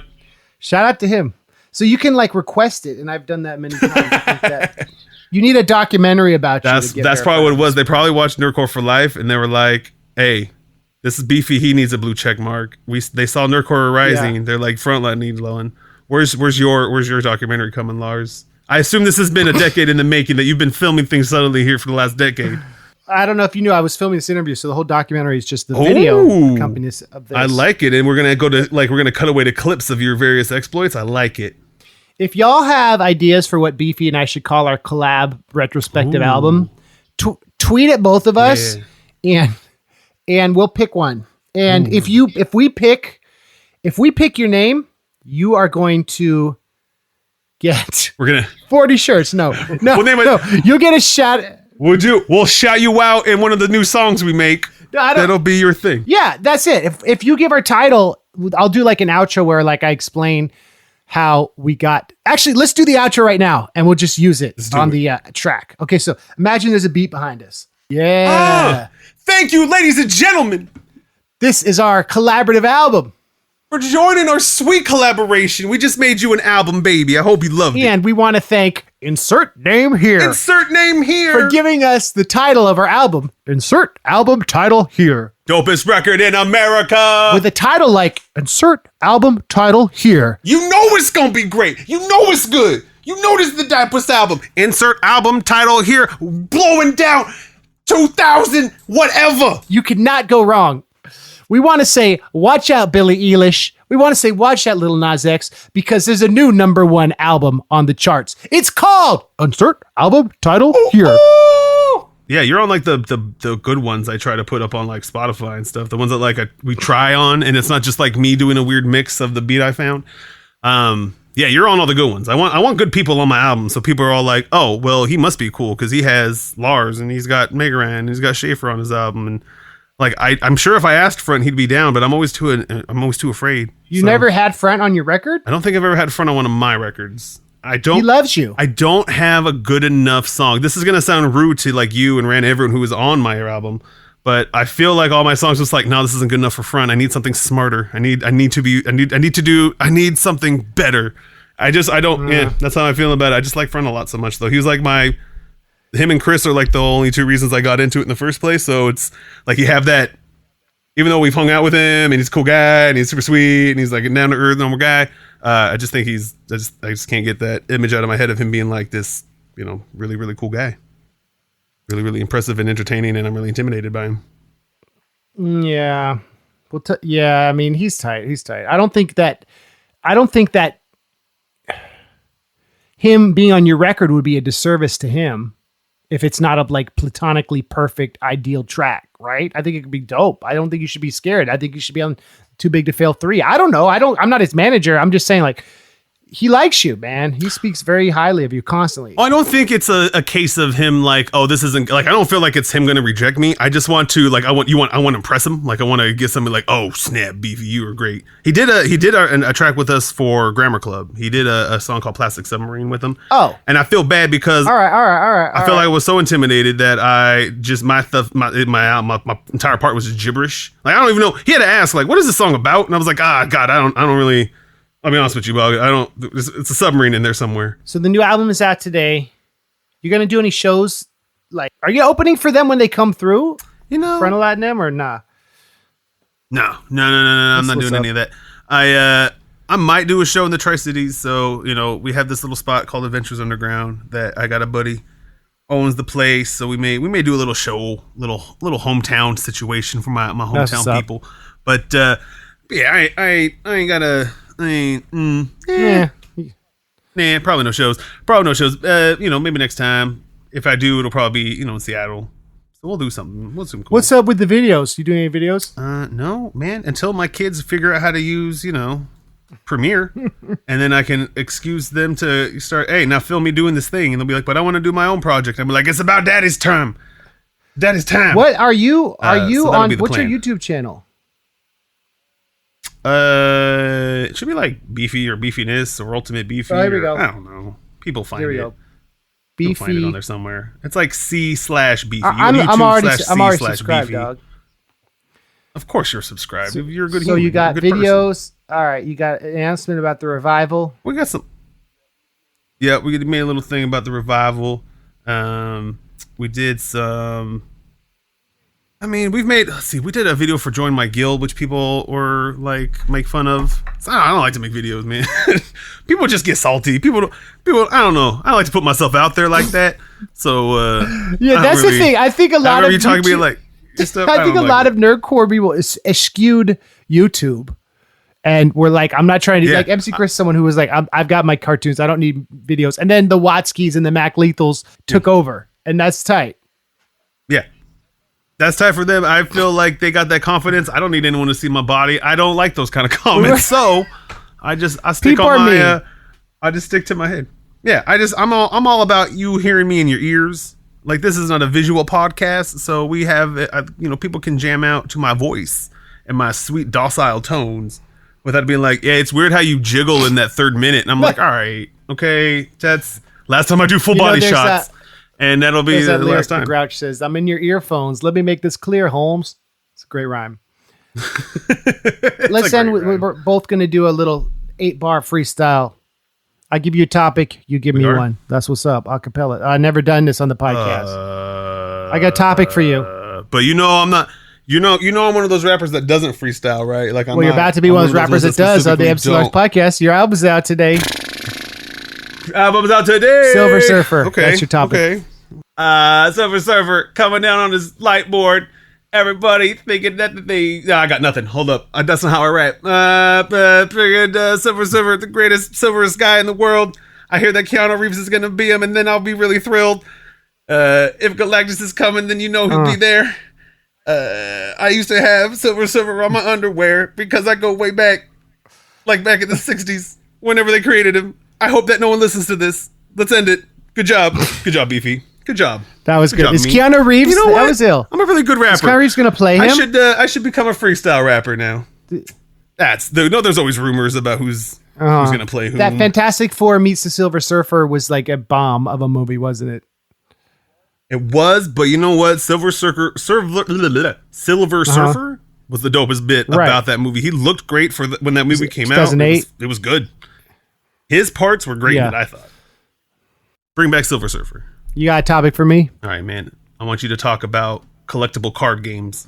Collectible card games, they're insane. I got Magic the Gathering, and it's all up in my brain. I think about Yu-Gi-Oh! Did I say it right? Because I get with my homies, I play card games every night. Dark Lotus, Black Lotus from Front of Last Band. He likes Magic the Gathering. That's a plan. Dark Lotus is an ICP twisted supergroup with Blaze Your Dead Homie and Mars. It's true, but Mars left the group and ABK replaced his part. So there's 2 versions of that first record. I love it in my heart. The Dark Lotus Tales from the Lotus Pod. Get that record bumping up because it's not odd. Because they got songs like Headache that I interpolated for Super Scope. Did you know the song Super Scope, the chorus is based on an ICP song? I don't know a lot of ICP songs. You could have had a lot of ICP references in there. And unless it was about cutting chickens' heads off, I probably wouldn't have been aware. I think ICP probably do well in Eastern Washington. They probably do real well in Eastern Washington, unfortunately. But parts of Eastern Washington that I'm not. They're having this, they're supposed to have this big, Klan rally or something. One of our politicians is insane and racist. I don't know what's happening in Eastern Washington. East side. What's good with help. The state of Jefferson? Does that expand to your part of Washington? That's mainly Northern California, Southern Oregon. Have you heard about that movement? Okay, it's this idea. This summer I was spending time in Northern California. There's this idea that Southern Oregon and Northern California are so far from Salem and Sacramento that the rural community isn't represented with taxation and everything. So they want to secede and make the 51st state. I have a song about this on Patreon. But the thing is, here's the thing. With the fires and everything, you're going to want the infrastructure of LA and San Francisco sending money and resources, putting out those 1,000-acre blazes. Exactly. You still get the benefits of being part of the biggest economy ever. There's they want to do the same thing with Eastern Washington, because Eastern Washington historically very conservative, very red in the voting, blah, blah, blah. But there's so many more people in Seattle and Olympia and Tacoma that it drowns out a lot of their things. So they can't be they can't push their weird unempathetic agenda on anyone.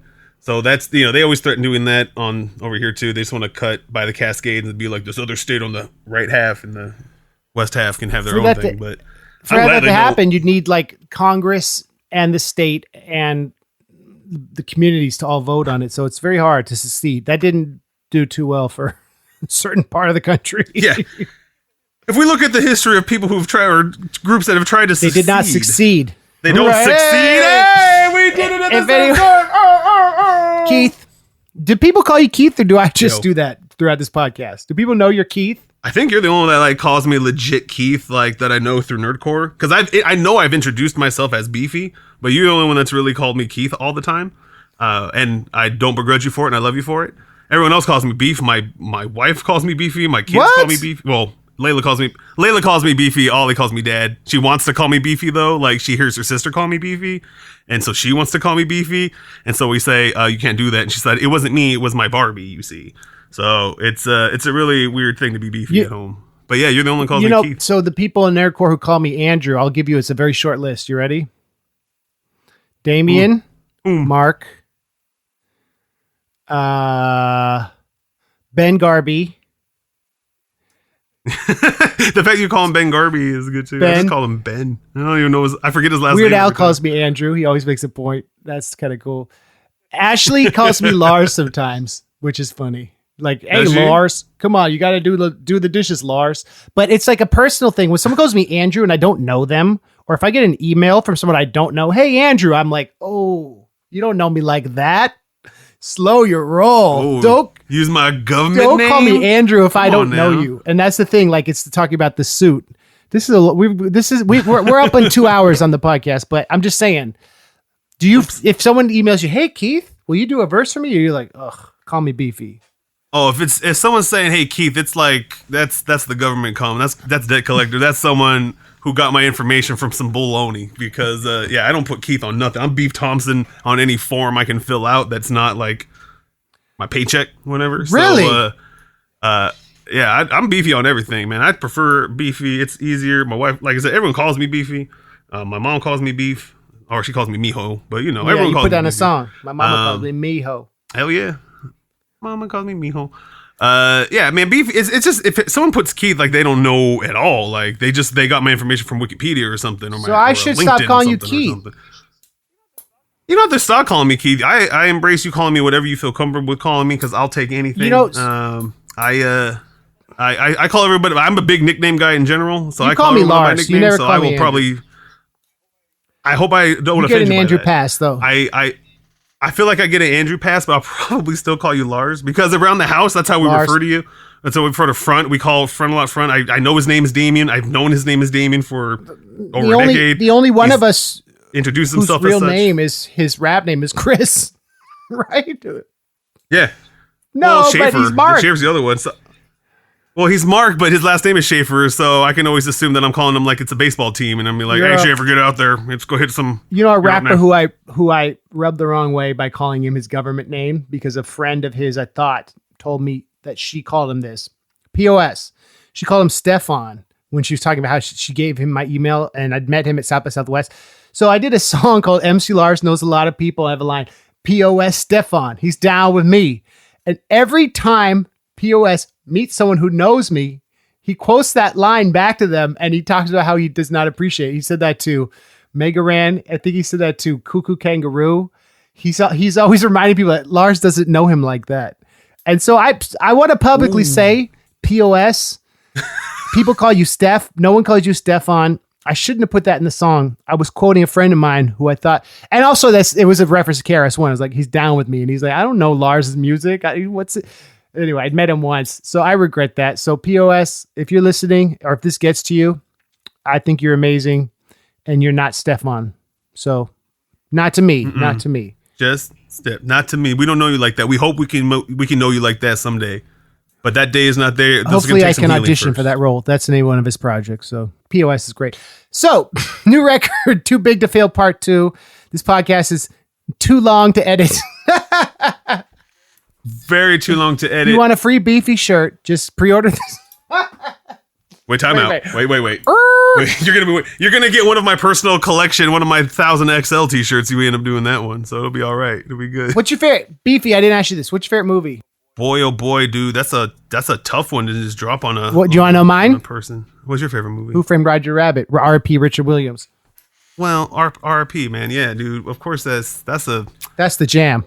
That's a good movie too, but that guy was a genius. We talked about it, but like that, I like watching. They've done a few like behind the scene things, like a few video breakdowns of like some of the stuff that guy innovated and what they did on that movie to like make it look like these animated things are interacting into things that they worked so hard on. So you would just barely notice that someone's bun the lamp. Yeah, exactly. I love that movie so much. I even get to the point where I'm like mad if someone tells me it's not their favorite movie. This comedian tweeted that it could be the greatest movie of all time. And Ashley tweeted, some people agree, and posted a link to my Roger Rabbit album. I was like, wow, everyone should agree with this person. Like, if you don't agree, I'm like mad at you, but I'm not mad at you if you don't agree right now. No, because I don't know you like that. Honestly, my favorite movie probably is Charlie and the Chocolate Factory, like the original one. Like I've seen that. I like it every time. I'll watch it every time it's on TV. But Who Framed Roger Rabbit? I have so many, because again, I'm 4 years younger than you, so I was a little younger when it came out. Judge Doom is scary. I remember being terrified of Judge Doom. When I talked just like this. And the shoe. And he dips that poor cartoon. Oh, dude, I can't. No, blew my mind. You know who did the voice of the shoe going into the dip? It was her first role. Nancy Cartwright. Bart Simpson. Bro, Bart Simpson, right? Or is that Bart Simpson's voice? That was her first role. The shoe. That's crazy with that very high. The squeaky shoe. She is so influential on my life then, and just her voice apparently, because I had nightmares about Judge Doom. Dude, like, I don't have nightmares. I don't remember dreams when I was a kid. I didn't have nightmares, but that scared the bejeebus out of me growing up. Well, that's the thing. It's like cartoons you think live forever, and it's this idea that this is true evil. This cute shoe, just to demonstrate his authoritarian might. And then when he gets and his eyes, dude, like that movie was a trip. Like that was rough. And I remember loving the intro video with Herman and the Bugs Bunny, like that Bugs Bunny with Roger Rabbit. That how that starts out. It was just like that was a cartoon for a little kid. That was great. That was a merry melody. But then it pans out and it gets much more grown up and it gets all noir. It's super dope. You know what's so amazing? That's up there for that sure. intro with the tile floor with the checkers. You know, when especially the scene where he gets the vacuum cleaner, that is hard to animate. A grid by hand, no CGI. That stays. And that was Richard Williams in a lot of his other works, was like a theme of his, like the Pink Panther introduction stuff. And he did a movie based on the Arabian Nights that had a lot of that visual. I could talk about that movie all day, but I don't know why I asked you what your favorite movie was, because I'm curious. Charlie and Chocolate Factory. You know the band Veruca Salt? Yeah. No, but it's a dope name for a band. They're named after Veruca Salt from Charlie and Chocolate Factory. That's what's up. Did you ever read Charlie and the Great Glass Elevator? I was not much of a reader. I'm still not great at it, so I have not. There's a sequel, which is weird to say. Someone to someone. Yeah, there's like a whole sequel situation, and like it gets weird, right? Yeah. Well, I guess the first one was weird, but like it gets interesting, I guess. Where does the Johnny Depp one miss the mark? Just by not being the original, man. I mean, I don't know. Like, I didn't love it, so I didn't really care too much for it. I just had that thing with the first one. I love Gene Wilder. I love the kids in there. I love the little TV mic. You know, just like all these like stupid little characters and these the songs that just stuck with me forever. I just really good. Oompa loompa dun dun dun dun. Did you the world of all imagination come with me? Those songs are ill. They're so ill. Like they're so good. Even the part where it's the creepy part when they're in the no train. knowing. When they're going in the it's so good. And it's like boom, we're here. Yeah, and it's all good. Everything's fine. Were you ever a fan of Marilyn Manson? I mean, nah. I mean, I like the you hear it. When I hear it out in isolation without the video, like I thought it was really cool, but the visuals always scared me, and I was just always like, "This is too much." Like I'm not this is not a scene I'm into, so I don't know if this is for me. I feel weird. Portrait of American Family, which was his Interscope Nothing Records debut, the intro is basically him reading "There's no knowing where we're going" as it leads into. It's very creepy and very effective, and should steal that. A lot of Marilyn Manson's aesthetics is like a dark Dr. Seuss, Willy Wonka, especially the first records. Anyway, that's what's up. Thought I'd say that. That's a good segue, Lars. You're good at this podcasting thing, man. Thank you. I think it's fun. I like doing the podcast where I know the people and I've like had history with them versus like, so you wrote a book? Oh, well, those are fun, but I can't be like, you don't got the little tangent you can get on there with some rando. I'm not rando, but I'm sure you have amazing guests, but you're not personal fans of or friends with. No, this has been one of my favorites, and I'll tell you why, for 3 reasons. Number one, your record actually came out today on the day the podcast aired. That never happens. Never happens. Number 2, I haven't seen you for a while. Good to see you, bud. And number 3, you're Beefy. You're a freaking legend. Beefy. You're a legend, Beefy. Thompson. Feels good, baby. Feels good to be me every day. I wish everyone could do it. Congrats on the new record. Thank you, man. I really appreciate it. Congrats on Due Decibel. I was seeing you guys doing all kinds of crazy press and doing all kinds of links, getting all kinds of stuff out there. I really thought it was cool. You guys did a million videos. So those of you who are new to Beefy, be sure to get his whole discography. But I doubt any of you are new to Beefy, because if you are aware of my music, I hope that you've been following Beefy for as long, if not longer, because our careers are very like two adjacent lines in terms of chronology. I feel like if they're this deep into the podcast, if you're not editing it at all, like they're definitely aware of me and they have to be diehard at this point. So, but no, if they are, I appreciate you. And I thank you guys if you guys check out the album. And I guys hope you like it, man. I just hope you like it. Beefy.bandcamp.com. Go check it out. And if you email Beefy, he'll PayPal you $1,000. No, I'm just kidding. That's how I'll do it. I just got grands, stacks on stacks I'm going to send to everyone. This isn't libel, right? This doesn't count for the world, right? This isn't a contract. Beefiness at $10,000 for the first 4 people. 4 people use the product code. Give me 10 grand. You'll get it free. Enter into a drawing. When Whitey Cracker would play like the nerdcore conventions, and he'd just go on stage and he'd throw out like $1,000. Yeah. Just into the audience, there's like 10 people. Yeah. And they're like, are we allowed to pick this up? It's like, is this a prop? Like, I don't want to offend him. Like, dude, I don't know what he was doing. I was like, one show he threw $5,000 in the audience just during his show. He was throwing champagne. I was underage at the first show I ever did, and he was there, and he was just pouring champagne. I had to leave because, like, hey, you gotta. They're doing some wild stuff. You gotta go now. I was like, come on, Whitey, stop living the best life. Yeah, Whitey Cracker, stop living your best life. We should do one of our songs for our album.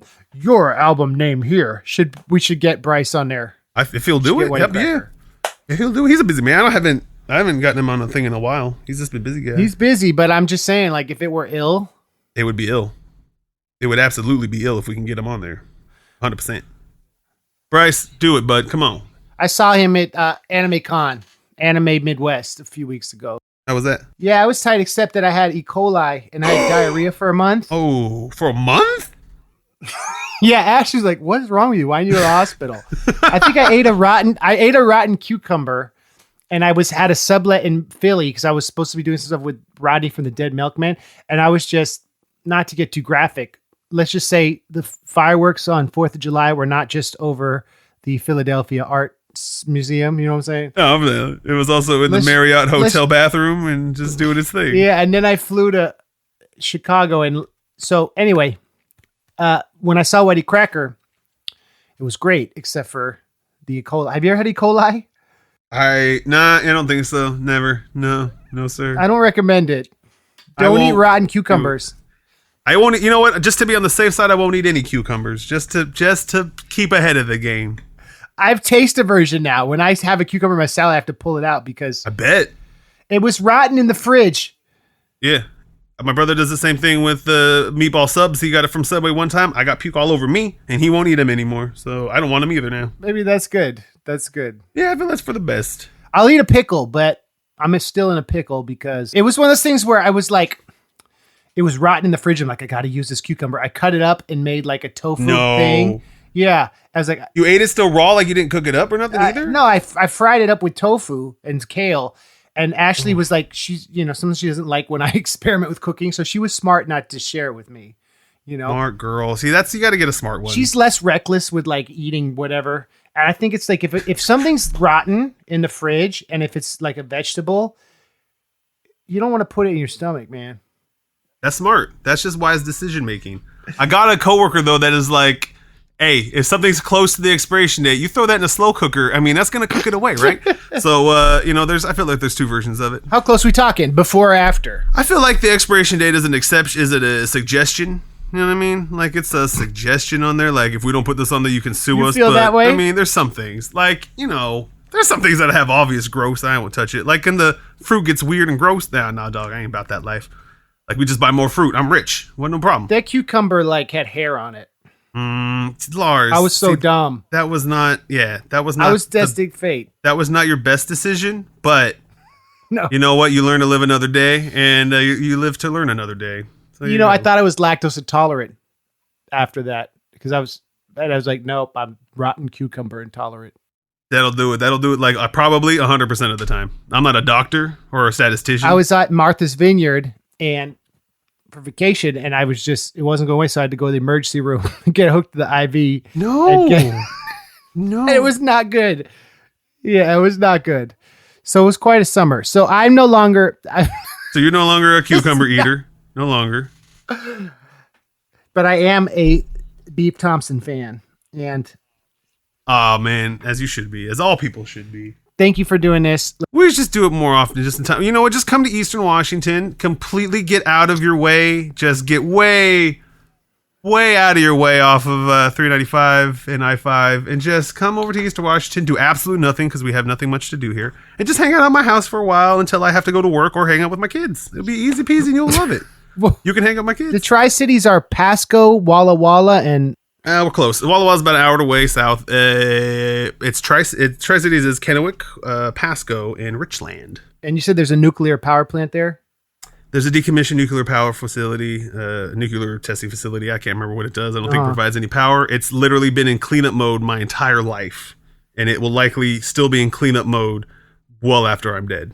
Probably. Why did they decommission it? They was set up during like World War II. So it was just something like, we're a facility that's producing nuclear chemicals. Now we're not doing that anymore, but now we're effectively doing a cleanup effort. So like they basically like move dirt from one place to another, and they still have rods. I don't know what they do, man. I got a lot of information from Wikipedia, but it's like the backbone of our economy. Working on the decommissioning of it? Working in the Hanford area, and all of their subcontractors that work in that area is like, everyone in my family was worked there at least at one point or worked in conjunction with them. So, is there fear of radiation? Yeah, John Oliver did a whole, last week tonight about it. And it's like, I did a song. One of the songs of the new album is called Atomic City, where we kind of go into like how stupid it is for me to probably raise children here. But I mean, I don't know if there's anywhere better. But there's fears. There's people that get some sicknesses, and probably in the river and everything like that. So knock on wood. None of my family have had it so far, but you never know. You never know. Do you think Matt Groening's whole Homer Simpson thing is like because he's from the Pacific Northwest and it's like a reference to that, or no? Are there ones in Oregon? I'm sure there's a few in Oregon, but I wouldn't be surprised if he was very much influenced being in Washington when that thing was coming up, and or like some of the fears that had there, because he went to school in Olympia. Yeah, and he was a Homer's. Evergreen. I don't know how many nuclear facilities, if any, are on the left side, so maybe I could brush up, but I would not be surprised if some dumb Tri-Citian was the basis for Homer, because he's loving, and he got a lot of love in his heart, but he don't got a lot of smarts in his dome.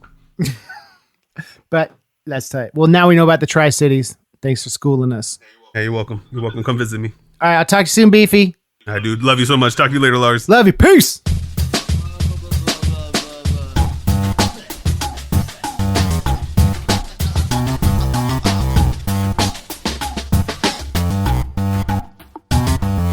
Clear or the green enough to get crunk. I've been debunked for months with the +1 to drunk. It's like a fade bunk.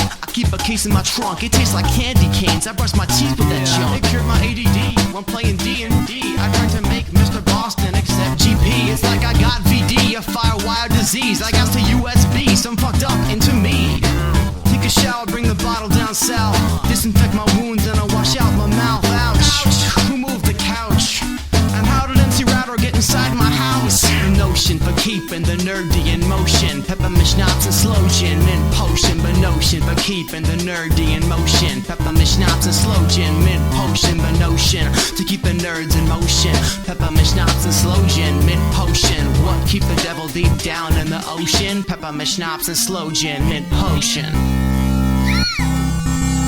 Sipping on the drink that makes me feel like some sort of $100 bill. Clear and minty, it's how we chill. Get a whole case, cause I gotta get my fill.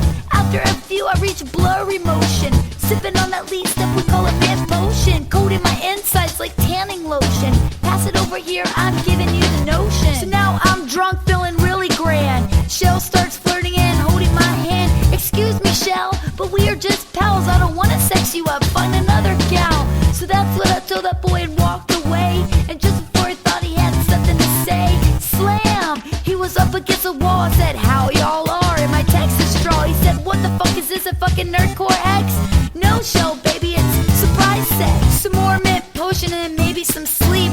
Hope I don't wake up in between Shell and BP. So pour it down my mouth till I die without warning. Liver overloaded, but I'll wake up the next morning. Respawn, no morning breath. Cause I sipped on mint potion, it's how I stay fresh.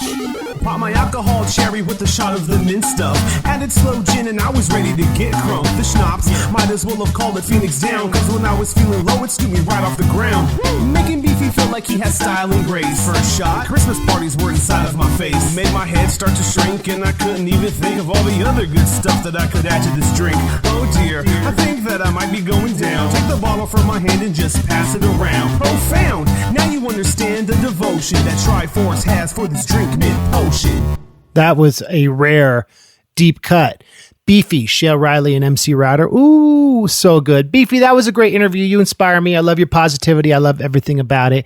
And now it's time for the Patreon fan of the week. So this message comes from a fan in Brooklyn, and I thought I recognized the voice, but listen for yourself. Hi, I'm from Brooklyn, New York, and the first time I met MC Lars was at South by Southwest in 2015, and it was a really fun concert, and it was really fun playing the concert with him, and yeah, getting to spend the last 4 years together has also been really fun, and now we've been married 1 year, so cool, and everybody enjoy the podcast. You know who that was? That was my wife. Ashley surprised me. She's on Patreon supporting because she's so awesome. She called in and left that sneaky little message. She was like, hey, did you get any new messages this weekend? I was like, oh, I didn't check. And that's the one she left. So in addition to this podcast being a year old, a year ago this weekend, a year ago yesterday, I got married. So it's our 1 year anniversary. So I love you, Ashley. Thanks for calling in. And I love you guys in a different way, of course, for your support. But thank you so much. And guess what? Next week's guest is a surprise. I'm not going to tell you now. You have to tune in to listen. Thanks for tuning in. Thanks, Beefy. Thanks, Ashley. And we'll see you all next week. All right. Take care.